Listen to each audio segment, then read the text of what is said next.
Sebring 2018. Came by our good friends at Bristell Aircraft in the United States to talk with John Rathmell. I'm Dan Johnson. So here at Sebring 2018, you're having a good show. You're making some sales, I understand. Tell me some detail. We're taking a few orders. Some folks found out about us through the website and through you guys. We really appreciate that, and they're coming here prepared to buy on the way in the door. Yeah. They're here waiting for you. They are. I think they found out that there'd been 300 airplanes moved through the factory now, so we're up through 300. And Aircraft 299 is here. Is that right? Okay, actually, cool. at the show. Some of the dynamite paint jobs and IFR packages, some of the things that we've talked about in the past.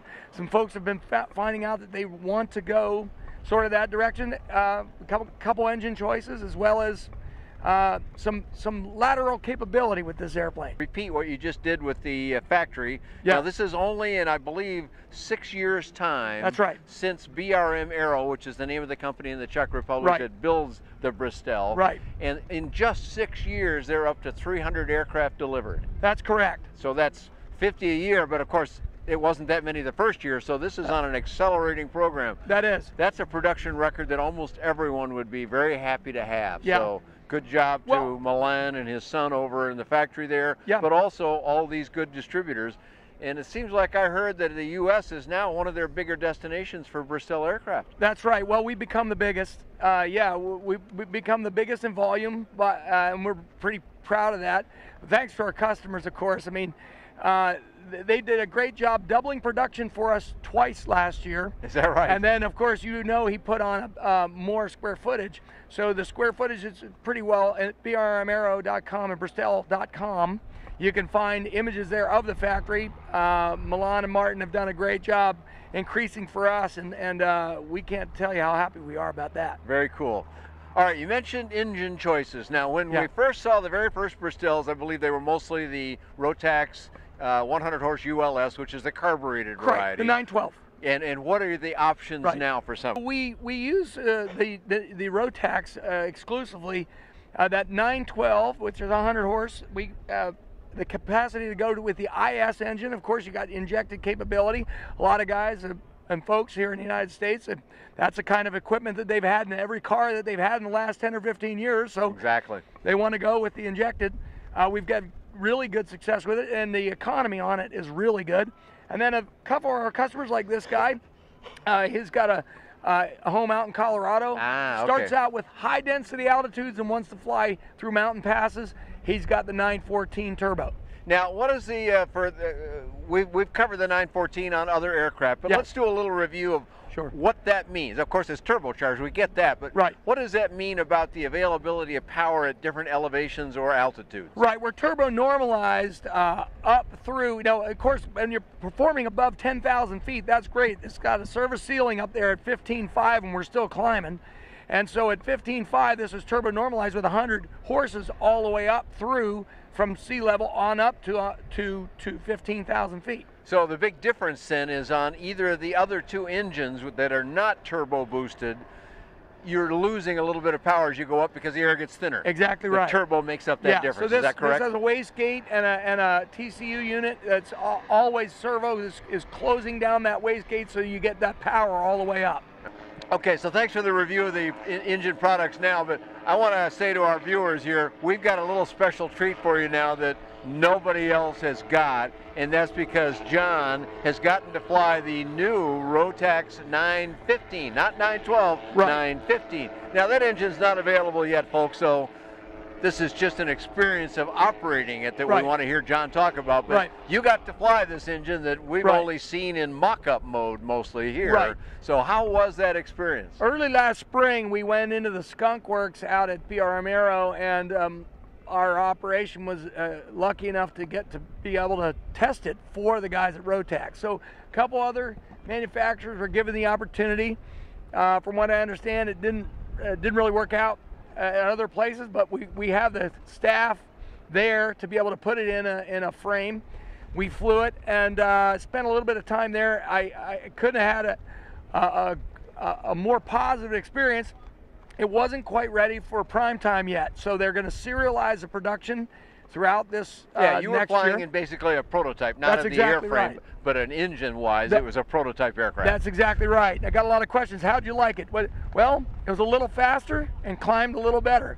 And when I say a little better, I mean quite a little bit better. But yeah, it did a great job, and it's a neat teaser. I think later we'll start to see more advancements after that testing finds its way through to the factory. We'll see a chance that'll be out in the marketplace. Now, Rotax did just recently announce, very recently before the show, that they had been given their EASA certification on it, and that's for applications in different kinds of aircraft as well. So that's a major step forward with them. Right. But then there's production issues, and then there's refinement inside the aircraft. So you got to fly it, but it's not a production engine at this time. It's not a production engine at this time, but just want to show you that we're always reaching out there. Milan is always ahead of the curve. So he's staying out there with the design and planning that plane engine will be available to us as time goes on. But we really are known, you know this, Dan, when the guys at Flight Design came out with the injected engine, they worked through their growing pains. We were willing to hold off for a year and a half to make sure that it really worked well in our frame. But now let's come back to the regular stuff about those people that are coming to buy here from you. Our customers tend to be looking for a brand new piece of equipment. They're not really interested in something in the used market. Even most of our customers aren't even really looking for LSA.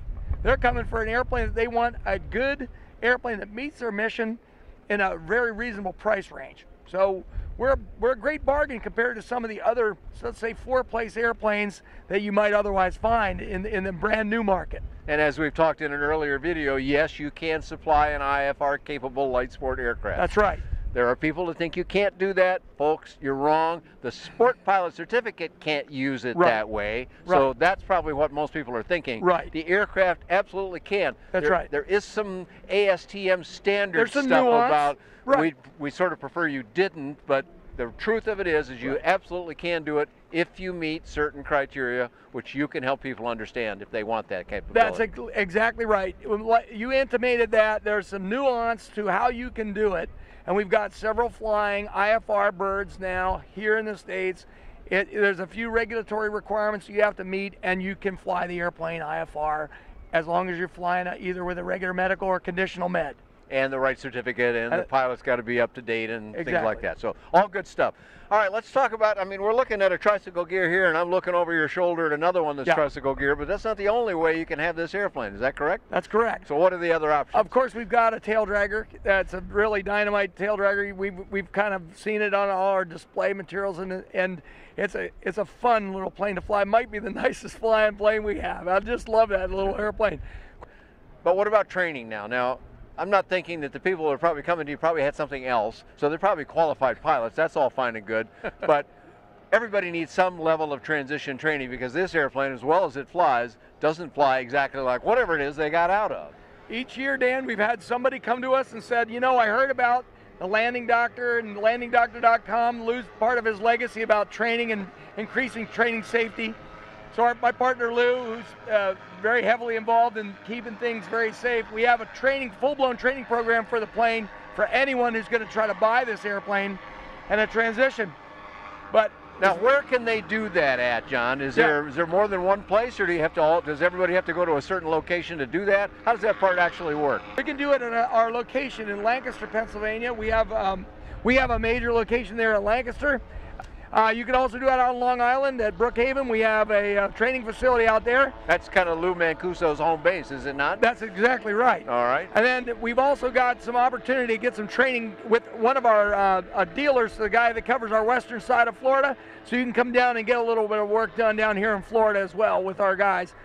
There's a few flight schools now that have Bristells, so if you get in touch with us or check us out at bristellaircraft.com, we can help you find out where you can get trained in one as well. Okay, how about service now? Somebody's already bought one, they've got the training, they're good, they're flying the airplane, they're enjoying it. Routine maintenance, or maybe they bang it, goodness knows we don't want that to happen, but you know, it does happen. How do you service the airplanes for them, John? Anywhere you have a Rotax certified technician, the airplane can be looked at from an engine standpoint very easily. And anyone who's an IA or A&P mechanic can use our maintenance manual with just a little bit of reference training. We have it on site live staff to help them if they need it, and they can get on-site training for being able to work on the airplane. So it's very easy to be able to work on the aircraft with conventional staff. Sure, and it's an all-metal airplane. Well, there are some, of course, there's some fiberglass components on it, but most of it's an all-metal airplane, so virtually any A&P in the country could say, oh yeah, too bad about what happened to your wing or something like that, but we can fix that for you. That's exactly right. Okay. But if somebody did walk up right now and said, wow, gotta have it, what would you tell them about delivery, John? How long would it be before they could have one? If they want the one in the booth, they can have it today. We have another one. Quick. We have another one on the flight line, of course. That's our other demonstrator that we have here to fly the Expo pattern. That's also available today. So we have a couple pieces of inventory immediately available. One of the things that we've been doing is every time we leave the show, as we sell 2 or 3 planes at the show, we order 2 or 3 right away. Good deal. So there's usually one coming right through the system, very quickly. But generally, like everyone, to plan for about 6 months. Great stuff. I've asked you all the questions I think I can today, and we want to wrap up our video. Let's do that by you giving me a web address where we can find even more, find all the contact information, how to call you and stuff like that. That's great. Please come visit us over at BristellAircraft.com. BristellAircraft.com. Pretty easy there. And you can find lots more about Bristell, previous videos and other reporting, and all kinds of affordable aviation on ByDanJohnson.com. Thanks for joining John Rathmel and myself here at Sebring 2018. Thank you, Dan.